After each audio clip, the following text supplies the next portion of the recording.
So hello everyone, welcome to our class. We are from Physicam Academy. To like and subscribe our channel for support our community. And please share your comments in the comment box. So this is your educator Tanmoy Das, All India rank 336 in GEST and also cracked JAM and GATE exam. तो basically हमारा electronics का last दो क्लासों में हमने gets के बारे में बहुत कुछ जान लिए थे एंड जो हमारा एक्सक्लूसिव गेट होता है जैसे XOR gate and XOR gate उसके बारे में हम भी क्लास में स्टार्ट कर दिए थे। ठीक है, तो ऐसे ही हम धीरे धीरे बेसिक से एडवांस तक आगे बढ़ेंगे एंड इलेक्ट्रॉनिक्स में स्ट्रांग होने के लिए ये क्लास आप जरूर देखिए। ठीक है, तो ये रहा कुछ इंपॉर्टेंट एग्जाम की लिस्ट। आप सभी को इन एग्जामों के बारे में पता ही है, तो अगर आप इनमें किसी भी एंट्रेंस एग्जाम की तैयारी कर रहे हैं तो इलेक्ट्रॉनिक्स का पोर्शन आपके लिए बहुत ही इंपॉर्टेंट रहेगा, क्योंकि अगर आप एनालाइज करें तो हर साल हर एक एग्जाम में इलेक्ट्रॉनिक्स से 15 to 20 मार्क्स का क्वेश्चन आता है एंड इन एग्जामों में अच्छा स्कोर करने के लिए ये 15 to 20 मार्क्स बहुत ही इंपॉर्टेंट होता है। ठीक है, तो ये नंबर पाने के लिए एंड अच्छा स्कोर करने के लिए हमारे साथ जुड़े रहिए। तो ये रहा हमारा फिजिकम एकेडमी का शेड्यूल, जहाँ पर आपको जुलाई अगस्त सितंबर मतलब 3 महीनों के अंदर अंदर पूरा IIT जैम एंड बाकी सारे MSc एंट्रेंस एग्जामों के सिलेबस कंप्लीट करवाया जाएगा और वो भी बिल्कुल फ्री में। ठीक है, तो जैसे हमारा शेड्यूल है वैसे ही हमने कंटिन्यू चल रहे हैं। जैसे हमारा जुलाई महीना में हमारा mechanics, modern physics and mathematical physics का क्लास कंप्लीट हो चुका है। अगस्त महीने में हमारा एनालॉग इलेक्ट्रॉनिक्स का क्लास कंप्लीट हो चुका है and kinetic theory of gas भी कंप्लीट हो चुका है। सितंबर महीने में मतलब इस महीने पर भी आपका क्लास जो कंटिन्यू रहेगा एंड इस महीने के अंदर अंदर आपका पूरा सिलेबस कंप्लीट करवाया जाएगा और वो भी बिल्कुल फ्री में। ठीक है, तो ये रहा हमारा डिजिटल इलेक्ट्रॉनिक्स का सिलेबस, जिसके बेसिस में हम हमारा क्लास को कंटिन्यू चला रहे हैं। तो जैसे हमने basic of gates, De Morgan's law, simplify, universal gates, special gates, 3 input of gates, ये सारे चीज़ें कंप्लीट कर चुके हैं हमारे लास्ट 2 क्लासों में। ठीक है, तो इसके बाद हम धीरे धीरे एडवांस तक बढ़ेंगे एंड हमारा डिजिटल इलेक्ट्रॉनिक्स का क्लास भी 2-1 लेक्चर के अंदर अंदर कंप्लीट हो जाएगा। ठीक है, इलेक्ट्रॉनिक्स का क्लास सिलेबस को कंप्लीट करने के लिए हमारे साथ जुड़े रहिए। और एक इम्पॉर्टेंट बात, जो बच्चे हमारे साथ जुड़ना चाहते हैं वो डिस्क्रिप्शन बॉक्स पे जाकर हमारे टेलीग्राम एंड व्हाट्सएप ग्रुप पर क्लिक करके हमारे साथ जुड़ सकते हैं। अब हम टेलीग्राम के साथ साथ व्हाट्सएप पर भी एक्टिव है, तो जल्दी से जल्दी हमारे ग्रुप को ज्वाइन कर लीजिए। कोई भी डाउट हो या फिर क्वेश्चन हो एग्जाम के रिगार्डिंग या कोई भी पोर्शन के रिगार्डिंग, तो आप बेझिझक हमारे ग्रुप पर क्वेश्चन पूछकर अपना डाउट क्लियर कर सकते हैं। इसके साथ साथ आपको ग्रुप में मिल जाएगा बहुत सारे असाइनमेंट्स, PYQ के सॉल्यूशन एंड डेली बेसिस में अपना डाउट क्लियर करने का सेशन। ठीक है, तो जल्दी से जल्दी जुड़ जाइए हमारे ग्रुप के साथ एंड सब्सक्राइब कर लीजिए इस चैनल फिजिकम एकेडमी को। तो चलिए आज का क्लास स्टार्ट करते हैं। आज का टॉपिक भी हमारा रहेगा यूनिवर्सल लॉजिक गेट। तो हम कुछ क्वेश्चन से स्टार्ट करेंगे, फिर हम धीरे धीरे आगे बढ़ेंगे। चलिए स्टार्ट करते हैं। तो चलिए आज का क्लास स्टार्ट करते हैं कुछ क्वेश्चनों के साथ। ठीक है, तो लास्ट क्लास में हमने क्या किया था, हमने जो हमारा लेक्चर था वो स्टार्ट किए थे कुछ गेट्स के क्वेश्चन के साथ, लेकिन आज हम स्टार्ट करेंगे कुछ डी मॉर्गन्स लॉ के इस्तेमाल। ठीक है, तो पहला क्वेश्चन हमारा दिया गया है कि simplify y equal to a bar plus b bar plus a bar plus ab का टोटल बार। ठीक है, तो आपको ये क्वेश्चन जो है इसको सिंप्लीफाई करना है। ठीक है, इसका कुछ ऑप्शन था। ऑप्शन ए था आपका AB, ऑप्शन बी था आपका a bar b, option C था आपका a b bar and option D था आपका 0। ठीक है, तो अब आपको आंसर फाइंड करना है। तो कैसे फाइंड करेंगे, पहले तो हम क्वेश्चन को लिख लेते हैं। हमने क्वेश्चन में क्या दिया गया है, a bar plus b bar plus a bar plus ab का होल बार। ठीक है, तो आपको डी मॉर्गन्स लॉ पता है। डी मॉर्गन्स लॉ में क्या होता है, अगर जॉइन हो तो वो ब्रेक हो जाता है। तो देखिए ये टोटल एक बार है तो ये जॉइन है, इसको हम ब्रेक कर देंगे। तो a बार प्लस b बार का होल बार। अब ये प्लस है, ये किस में कन्वर्ट हो जाएगा, डॉट में कन्वर्ट हो जाएगा। a बार प्लस ab का होल बार। ठीक है, यहाँ तक हम आ गए। अब हम एक एक करके इसका अंदर का कैलकुलेशन करेंगे।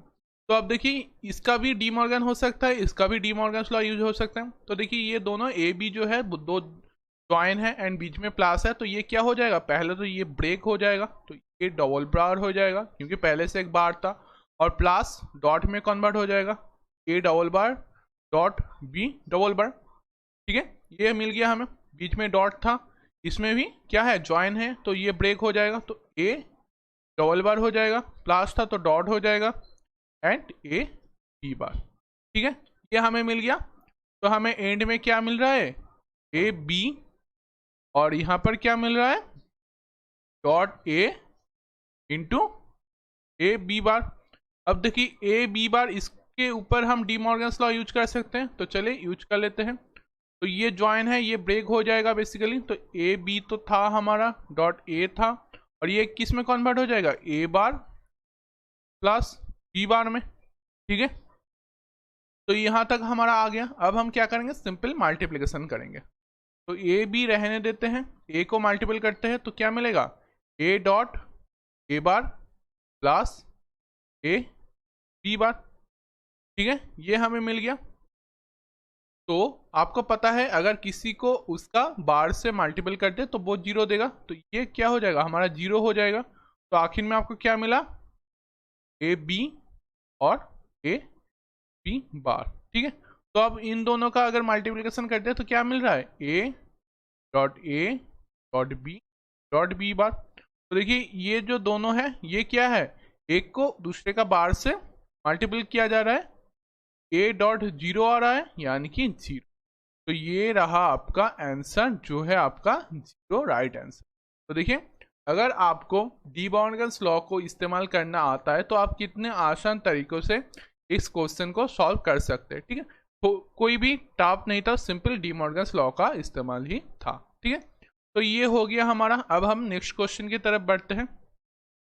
तो नेक्स्ट क्वेश्चन में आपको दिया गया है वही सिंप्लीफाई करना है। तो इसमें आप क्या दिया गया है, इसमें आपको दिया गया है A bar plus B plus C plus D का होल बार। ठीक है, A B bar C bar D का होल बार एंड टोटल का एक बार। ठीक है, तो ऐसा कुछ क्वेश्चन आपको दिया गया है, अब आपको इसको सिंप्लीफाई करना है। तो चलिए देखिए, आपको कितना भी प्रैक्टिस हो जाए लेकिन आपको एक एक करके करना है क्वेश्चन को। ठीक है, एक साथ दो तीन बार को एक साथ मत निकालना क्योंकि वो थोड़ा सा कॉन्फ्यूजिंग हो जाएगा एंड बाद में आपको गलत आंसर देगा। तो देखिए यहाँ पर एक टोटल बार है, तो इसको हम क्या करेंगे, ब्रेक कर देंगे। क्या मिलेगा, A bar plus B plus C plus D तो हमारा था और उसका होल बार था। अब ये ब्रेक होने से और एक बार आ जाएगा और बीच में प्लस आ जाएगा क्योंकि यहाँ पर डॉट था, और यहाँ पर क्या हो जाएगा, ए बी बार डी का होल बार था और एक बार आ जाएगा।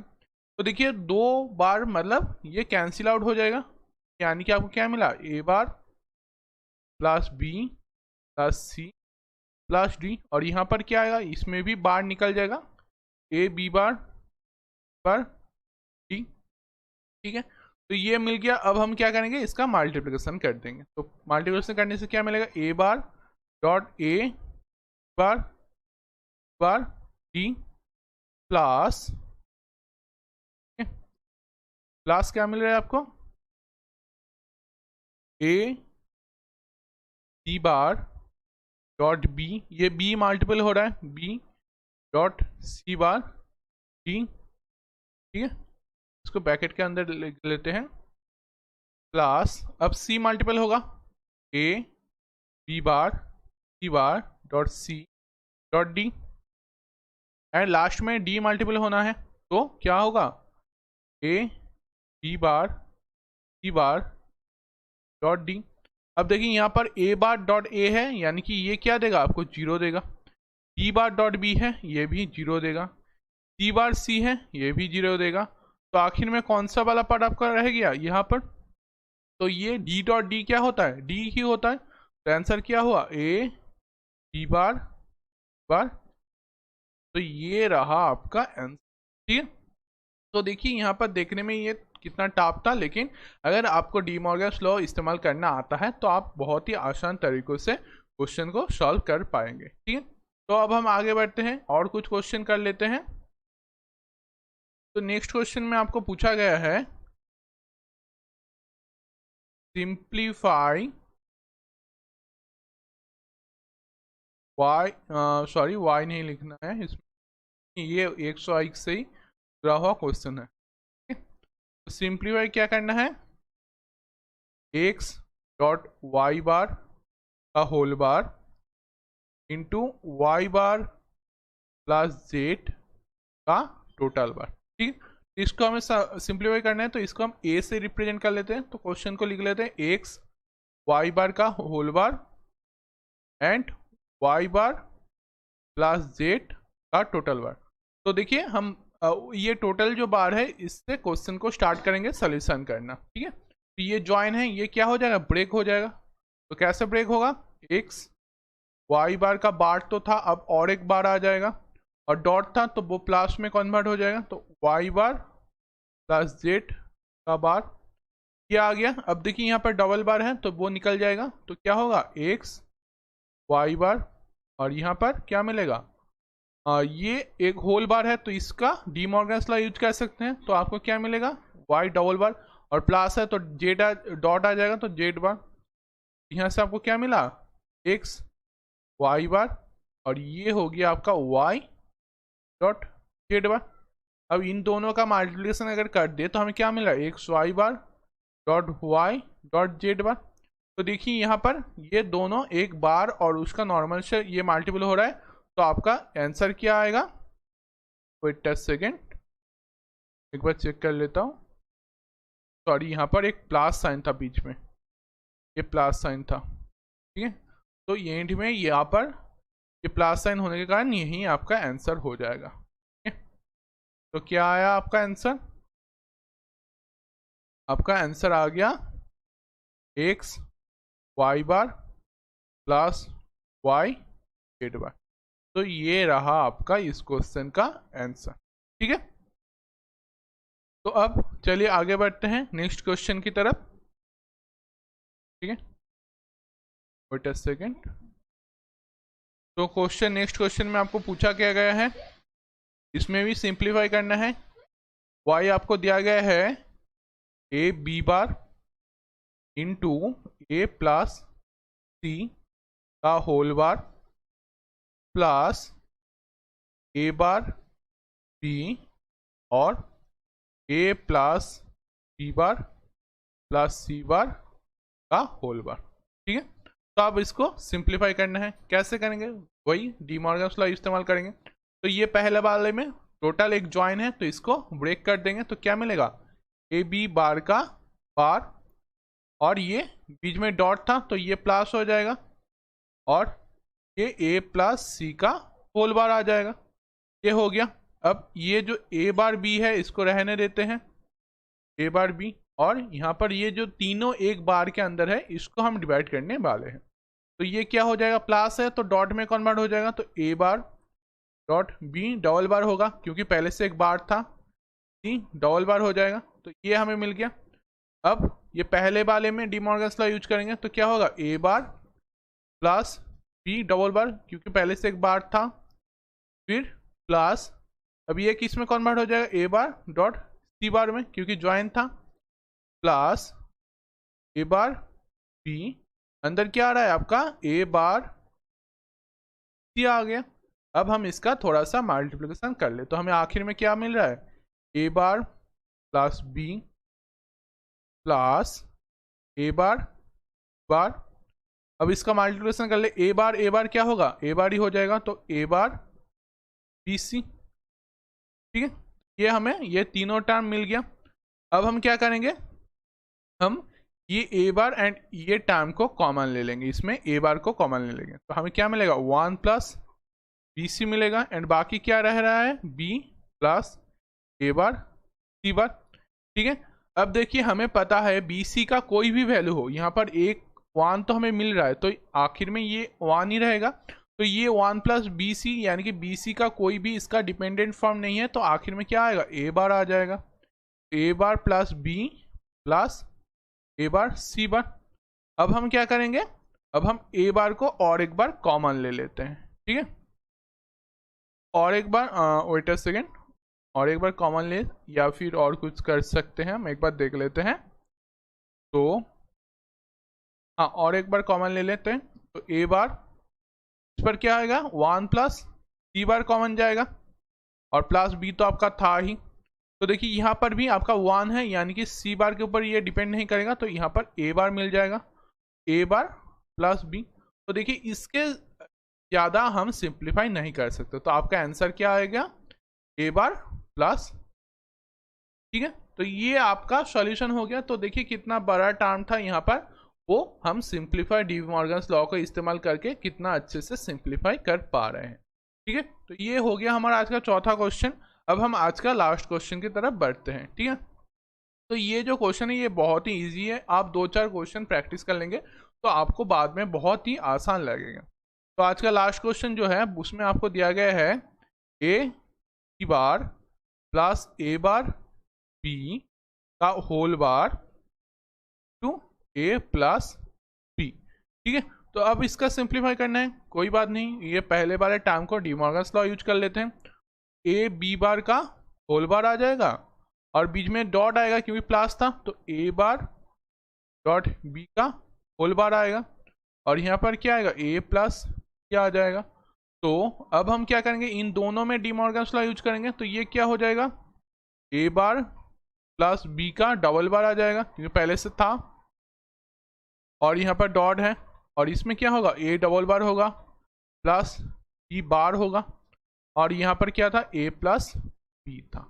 ठीक है, तो आखिर में आपको क्या मिला A bar plus B, A plus B बार और ए प्लस बी। ठीक है, तो इन दोनों का हम पहले मल्टीप्लिकेशन कर लें तो हमें क्या मिलेगा ए बार डॉट ए यानी कि 0 प्लस ए बार बी बार फिर बी ए, अब बी बार और बी 0, तो ये आ गया, और क्या बचा है ए प्लस बी बचा है। अब क्या करेंगे इन दोनों का मल्टीप्लिकेशन कर देंगे, तो ए बार बी बार डॉट ए एक आ रहा है, फिर ए bar B bar dot B और एक आ गया, फिर ए डॉट बी ए और बी डॉट बी ए। ठीक है, तो देखिए ये टर्म क्या होगा 0 होगा क्योंकि ए बार डॉट ए है, और ये टर्म भी 0 क्योंकि बी बार डॉट बी है।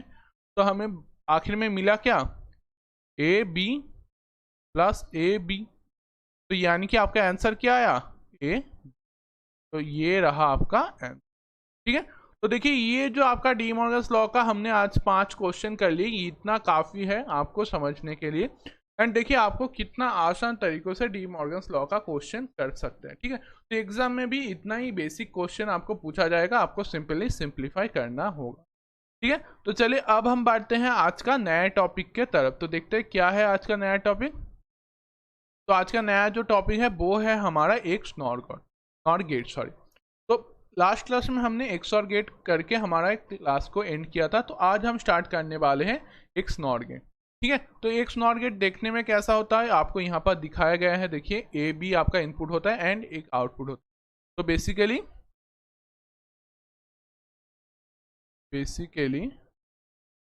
आपका एन इनपुट्स हो सकता है एक नॉट गेट में, बट 1 आउटपुट आपको मिलेगा। ठीक है, ये हो गया। अब एक्स नॉट का मतलब क्या है, एक्स नॉट गेट का मतलब क्या है, इसका मतलब है एक्सक्लूसिव नॉट गेट। ठीक है, तो देखिए सिंबल में एक नॉट गेट है एंड उसके बाद देखिए एक साइन है, इसलिए इसको कहा जाता है एक्सक्लूसिव नॉट गेट। अब इसका आउटपुट किस तरफ का होता है, आउटपुट, तो आउटपुट का अगर हम y से रिप्रेजेंट करें तो इसका आउटपुट होगा a ऐसा एक्स नॉट गेट का साइन। ठीक है, तो एक्स नॉट गेट में हमारा क्या होता था y equal to a plus करके उसको सर्कल कर देते थे, ऐसा होता था, एंड उसका मीनिंग था a b bar plus a bar b, ऐसा कुछ होता था। तो इसमें इसका मतलब क्या है, इसका मतलब है आपका a b plus a bar b बार। ठीक है। और एक इसका होता है, आपको पता है, a प्लस बी का नॉर। ये कैसा है? का बार ऑफ एक्स और गेट। ठीक है, एक्स और गेट का रिजल्ट का बार लगाने से आपको एक्स नॉर गेट मिल जाएगा। ठीक है, तो ये है हमारा एक्स नॉर गेट का आउटपुट आपको मिल गया। तो एक्स नॉर गेट जो है उसको हम और दो नामों से पहचानते हैं। क्या क्या? एक है control buffer gate, control buffer gate, और दूसरा है हमारा equality detector, sorry detector, equality detector. तो इसको सर इक्विलिटी डिटेक्टर क्यों कहा जाता है? तो चलिए देख लेते हैं। तो इसको समझने के लिए पहले हमें इसका ट्रूथ टेबल ड्रॉ करना है। ठीक है, तो truth table for to inputs. ठीक है, तो हमें पता है जो हमारा एक्स नॉर गेट होता है उसका इन टाइम इनपुट हो सकता है, लेकिन हम दो इनपुट्स के लिए ट्रूथ टेबल बनाएंगे। तो कैसा होगा? ये आपका इनपुट, यहाँ पर आपका आउटपुट। ठीक है, तो इनपुट में हमने दो टर्मिनल लिया है, एक मान लीजिए ए, दूसरा हो गया आपका बी, और यहाँ पर आपका वाई जो है आपका आउटपुट है। तो क्या क्या इनपुट हो सकता है? पहले तो हो सकता है 0 0, फिर क्या हो सकता है 0 1, फिर 1 0, एंड आखिर में 1 1। ठीक है, तो इसमें हमें बेसिकली कौन सा फॉर्मूला यूज करना है? y इक्वल टू ए, ये साइन एक्स नॉट गेट का साइन डॉट बी, यानी कि A B plus A bar B bar. तो अगर हम इस फॉर्मूला को यूज करें तो 0 0 इनपुट होने से हमें क्या मिल रहा है? 1 मिलेगा, 0 1 से 0 मिलेगा, 1 0 से 0 मिलेगा, एंड 1 1 से 1 मिलेगा। ठीक है, तो आप इसको घर में ट्राई करके देख लेना कि आपको यही रिजल्ट मिलेगा। तो आपको 1 कब मिल रहा है? यहाँ पर एंड यहाँ पर। तो कब आपको 1 मिलेगा? when the both inputs are 0 or 1, then the output is 1। ठीक है, तो आप देख सकते हैं जब आपका दोनों इनपुट 0 हो या दोनों इनपुट 1 हो तभी आपको रिजल्ट में हाई रिजल्ट मिलेगा, लेकिन बाकी अगर एक 0 एक 1 या फिर एक 1 एक 0, तो उसमें आपको क्या मिल रहा है? 0 आउटपुट में मिल रहा है। ठीक है, तो देखिए इसमें क्या है, दोनों इनपुट्स इक्वल है, इसमें भी दोनों इनपुट जो है इक्वल है। तो इसी कारण हम इसको कहते हैं इक्विलिटी डिटेक्टर। डिटेक्टर क्यों?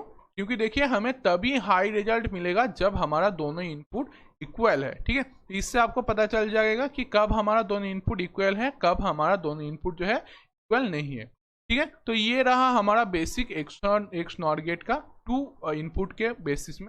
अब हम क्या करेंगे? अब हम 3 इनपुट के लिए देखेंगे। ठीक है, तो 3 इनपुट देखने में कुछ ऐसा होता है। तो 3 इनपुट का आपका आउटपुट क्या होगा? ए बी सी अगर मान लीजिए आपका इनपुट है तो साइन वही वैसा ही रहेगा, ऐसा।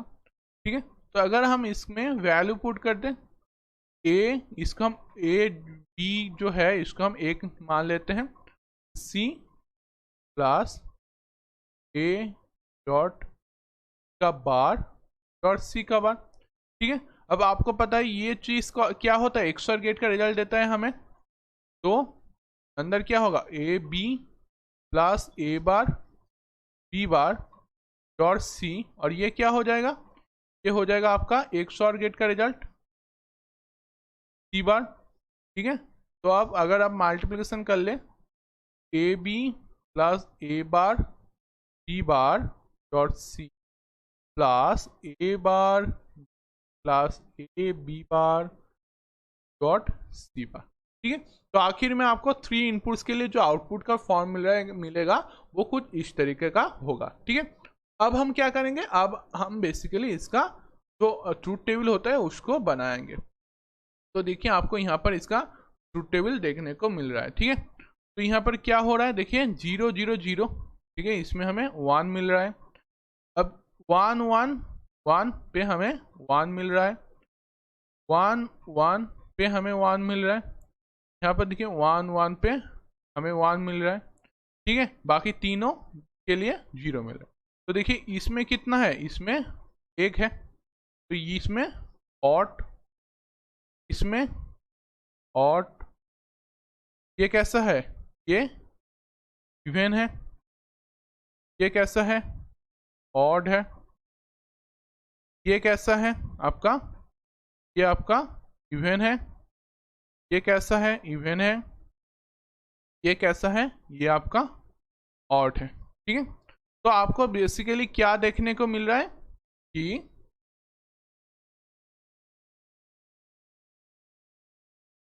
For three input x NOR gate for odd number of high input we get, हमें क्या मिल रहा है ऑड नंबर के लिए। वेट अ सेकेंड, ये थोड़ा सा ये जो ट्रूथ टेबल है ये गलत है, ठीक है। ये जो ट्रूथ टेबल है ये आपका गलत है, क्योंकि आप देखिए ऊपर जो साइन दिया गया है वो XOR गेट का है, ठीक है। ये जो ड्राइंग है ये गलत है, तो थोड़ा सा चेंज कर लें, 10 सेकेंड, ठीक है। तो चलिए हम खुद का बना लेते हैं कि हमें क्या मिलेगा। तो इनपुट यहाँ पर लिख लेते हैं आउटपुट, ठीक है। इनपुट क्या क्या है, ए मान लीजिए और एक बी मान लीजिए और एक सी मान लीजिए, और यहाँ पर आउटपुट पे वाई मिलेगा। तो क्या क्या हो सकता है, 0 0 0 0 0 1 0 1 0 1 0 0 1 0 1, ठीक है। लिखते जाइए मेरे साथ, 1 1 0, सॉरी 0 1 1, ठीक है। और क्या हो सकता है, 1 1 1, तो कितना टर्म आया इसमें आपका आना चाहिए 3, wait a second, to the power 3 I think, 2 to the power 3, ठीक है, मतलब 8 टर्म्स, ठीक है। तो 1 2 3 4 5 6 7 8, हाँ तो देखिए यहाँ पर 8 टर्म आपको मिल गया है, ठीक है। तो इसमें आउटपुट क्या मिलेगा, जब आपका तीनों 0 है तो आपको 0 मिलेगा, जब आपका एक एक 1 है तो आपको 1, यहाँ पर भी 1, पर भी 1, ठीक है। जब इवन नंबर का आपका 1 है तब क्या मिलेगा, आपका 0 0 0, और यहाँ पर आखिर में वॉट टर्म है तो यहाँ पर एक 1। तो देखिए यहाँ पर जो आपका है ये क्या है, ऑड नंबर है, यहाँ पर क्या है, इवन नंबर है, इसमें भी क्या है आपका ऑड नंबर है, ठीक है। तो यहाँ से आपको क्या देखने को मिल रहा है, for odd number of high input we get high, यानी कि 1 आउटपुट, यह हमें देखने को मिल रहा है। और दूसरा केस क्या देखने को मिल रहा है, वो है for even number of high input we get क्या, लो, यानी कि 0 आउटपुट, ठीक है। तो ये हो गया हमारा बेसिक चीजें ऑफ 3 इनपुट्स ऑफ क्या आपका XNOR गेट, ठीक है। तो अब एक चीज इसमें नोटिस कर सकते हैं, ये जो रिजल्ट है ये बिल्कुल किसके तरफ है, एक XOR गेट की तरफ इसका रिजल्ट है, सेम टू सेम, यानी कि A प्लस B, ठीक है। तो यहाँ आप क्या लिख सकते हैं, for three inputs XOR gate and XNOR gate, we get a plus b equal to a dot b, यानी कि सॉरी ये 3 इनपुट्स के लिए है, यहाँ पर हम मैंने 3 इनपुट्स नहीं 2 इनपुट्स लिख दिया, तो a plus b plus c equal to a dot b dot c, ठीक है। तो अगर आप इसको लिखेंगे तो आपको क्या मिलेगा, a b plus a bar b bar dot c equal to किसका होगा, a bar plus a bar b dot c bar, ठीक है। तो यहां से आपको क्या फॉर्म मिल गया, 3 inputs XOR gate equal to 3 inputs XOR gate, ठीक है। ये चीज थोड़ा सा ध्यान में रख देना, ठीक है। कई बार आपको MCQ में ये चीज पूछ सकता है, ठीक है। तो 3 इनपुट के लिए हमारा XOR एंड XNOR गेट दोनों का रिजल्ट हमें सेम ही देता है, ठीक है। तो अब हम आगे बढ़ते हैं नेक्स्ट टॉपिक पे हमारा।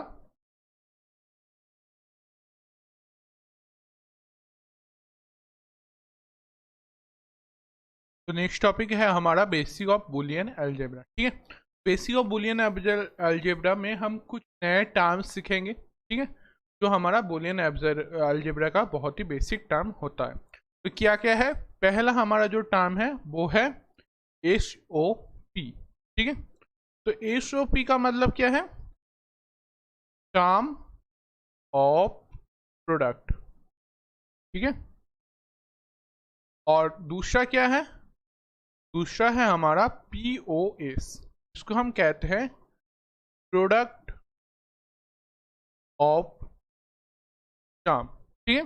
तो बेसिकली हमारा जो कैलकुलेशन होता है या सबसे ज़्यादा हम जो यूज करते हैं वो है हमारा SOP फॉर्म, ठीक है, मतलब सम ऑफ प्रोडक्ट, ठीक। तो अब हम जानते हैं इस ये क्या है, तो होता है SOP को हम और एक टर्म से जानते हैं, वो है मिनी टर्म, ठीक है। तो इसका जो साइन होता है, साइन वो कैसा होता है, वो कुछ सामेसन साइन के तरह होता है, ठीक है। तो ये होता है हमारा SOP का साइन, ठीक है। तो SOP में बेसिकली क्या होता है, SOP में हम, आप इसको मार्क करके लिख लेना कि 0 को हम क्या लिखते हैं, ए बार यानी कि आपका ऑफ, और 1 को हम लिखते हैं ए से यानी कि आपका 1। सर इसका मतलब क्या हुआ, तो मान लीजिए आपका 2 इनपुट है, एक ए दूसरा है बी, ठीक है। क्या क्या हो सकता है, 0 0 हो सकता है, 0 1 हो सकता है, 1 0 हो सकता है, 1 1 हो सकता है। तो ये 0 0 क्या कहला जाएगा, ए बार डॉट बी। 0 1 क्या कहलाया जाएगा, A bar dot 1 0 A dot B bar, 1 1 A dot B, ठीक है। ऐसा आपका SOP फॉर्म में होगा।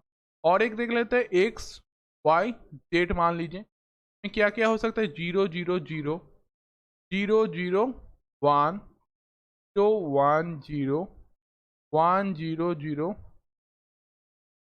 Second 1 1 0 1 0 1 0 1 1 and he 1। तो इसमें कैसा रिप्रेजेंट होगा SOP फॉर्म में, तो इसमें तीनों ही 0 है, तो x बार y बार z बार। इसमें क्या होगा, x बार y बार z। इसमें क्या होगा, x बार y z बार। इसमें क्या होगा, x y बार z बार।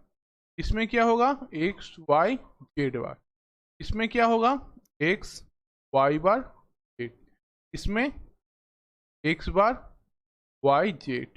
इसमें x y z, यानी कि हम 0 को बार से एंड 1 को सिंपल फॉर्म से रिप्रेजेंट कर रहे हैं, किस फॉर्म में, SOP फॉर्म, ठीक है, तो ये हो गया हमारा एसओपी फॉर्म। अब हम देखेंगे पीओएस फॉर्म। तो आपको पता ही है पीओएस का फुल फॉर्म है प्रोडक्ट ऑफ सम। ठीक है, इसका कोई अलग नाम है? हाँ इसमें है, इसका नाम है मैक्स चार। ठीक है, और इसका साइन कैसा होता है? तो एसओपी में हम क्या करते थे, समेशन साइन यूज करते थे, लेकिन पीओएस में हम प्रोडक्ट साइन को इस्तेमाल करेंगे। ठीक, तो इसका साइन कुछ इस तरीके का होता है। ठीक है, तो हमारा एसओपी फॉर्म में क्या होता था, जीरो को ऑफ, वन को ऑन मानते थे एंड जीरो को ए बार से रिप्रेजेंट करते थे। लेकिन इसमें क्या होगा, हम जीरो को रिप्रेजेंट करेंगे ए से एंड वन को रिप्रेजेंट करेंगे हम ए बार से। ठीक है, बाकी वही आप मान लीजिए ए। ठीक है, क्या क्या हो सकता है, जीरो जीरो, जो वन, ठीक है, one zero and sorry one one. इसमें क्या होगा, जीरो जीरो यानी कि ए बी, इसमें ए बी बार, इसमें ए बार, में ए बार। ठीक है, वही तरीका होगा, लेकिन सिर्फ इसमें क्या होगा, इसमें ऑपोजिट होगा, मतलब वन को बार से रिप्रेजेंट करेंगे एंड जीरो को नॉर्मल से रिप्रेजेंट करेंगे। तो यही था हमारा बेसिक ऑफ बुलियन अलजेब्रा। अब हम आगे बढ़ते हैं हमारा नेक्स्ट टॉपिक में, जो है हमारा एनालॉग सिग्नल। ठीक है, आप सभी को पता है एनालॉग सिग्नल बेसिकली कैसा होता है, देखने में कैसा होता है। तो साइड में आपको एक पिक्चर दिखाया गया है कि ऐसे टाइप का आपका एनालॉग सिग्नल होता है। तो एनालॉग सिग्नल के बारे में आप क्या कह सकते हैं? एनालॉग सिग्नल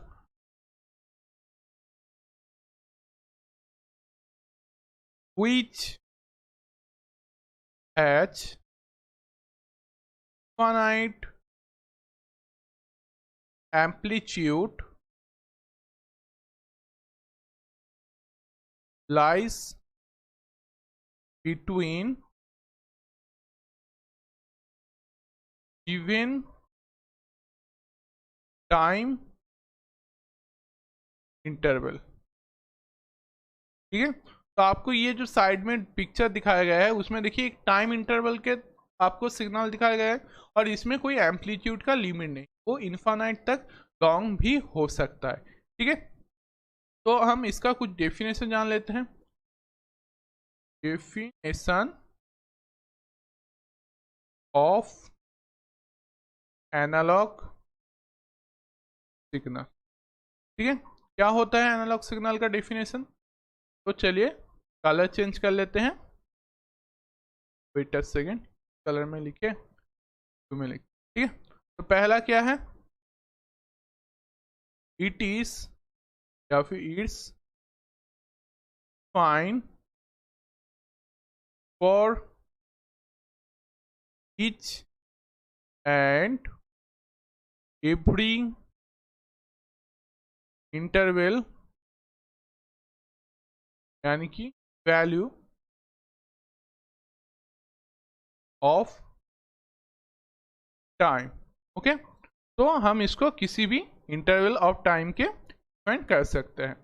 दूसरा क्या है हमारा, दूसरा है analog signal are also referred as continuous time signal. Okay, तो ये रहा हमारा बेसिक एनालॉग सिग्नल का डेफिनेशन। ठीक, इन सभी को आपको पता ही है, पहले से आप इन सब को जानते थे। ठीक है, अब जानेंगे डिजिटल सिग्नल के बारे में।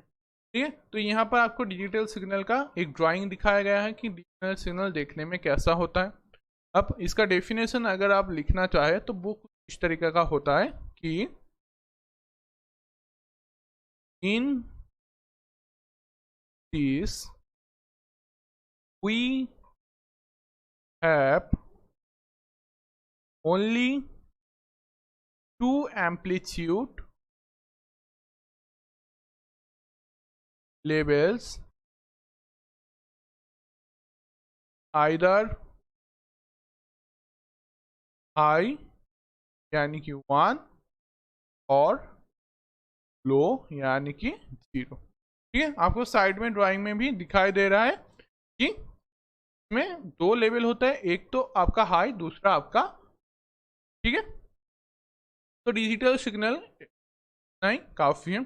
और एक लॉ हम जानने वाले हैं जो है कॉम्यूटेटिव लॉ। तो कॉम्यूटेटिव लॉ हमें क्या बताते हैं, तो चलिए देख लेते हैं। It's applied sorry for two inputs, ठीक है, and it's followed by all logic gates except inverters।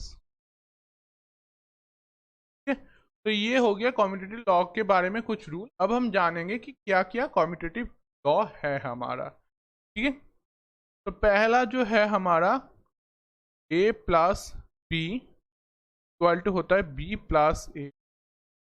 एक किस गेट में, और गेट में।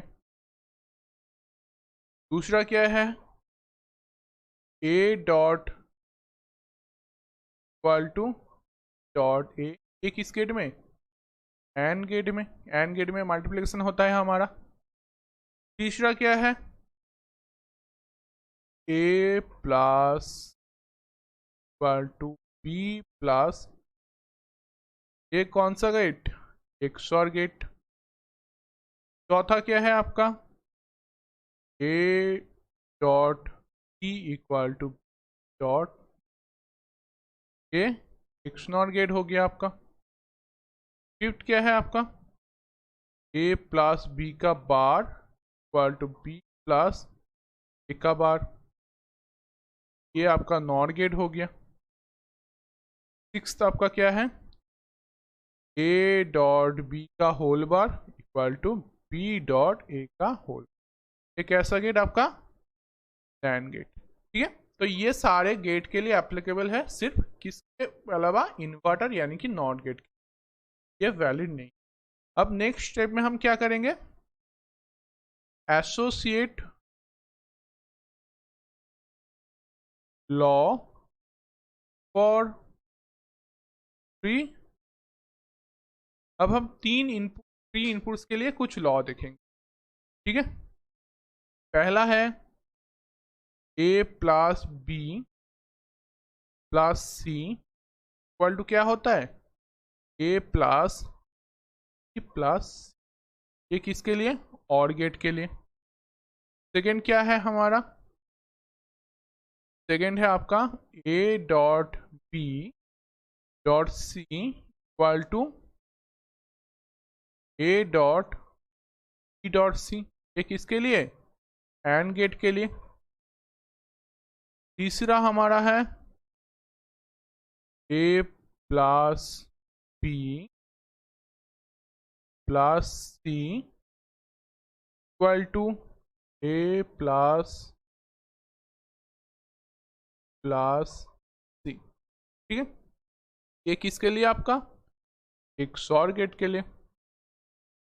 Next fourth, A dot B dot equal to A dot dot C, ये किसके लिए, एक्स नॉट गेट के लिए। फिफ्थ लॉ आपका क्या है, फिफ्थ लॉ है A bar sorry A B का होल बार। ठीक है, ए बी का whole bar dot C whole bar not equal to A dot C का होल बार टोटल बार। ठीक है, और सिक्स क्या है आपका ए प्लस बी का बार प्लस सी का whole bar not equal to A plus plus C का बार होल बार। ठीक है, तो ये किसका रूल था? नैंड गेट के लिए नैंड, और ये किसके लिए था? नॉर गेट के लिए। तो ये दोनों क्या है? इनवैलिड है।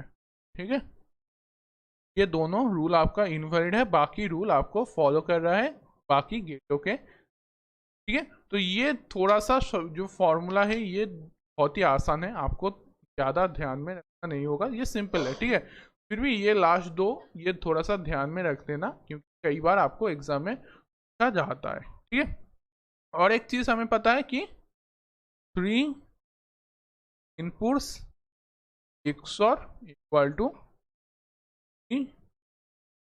Inputs XOR। ठीक है, ये तो हमें पता ही है, हमने कुछ देर पहले इसको सीखे हैं।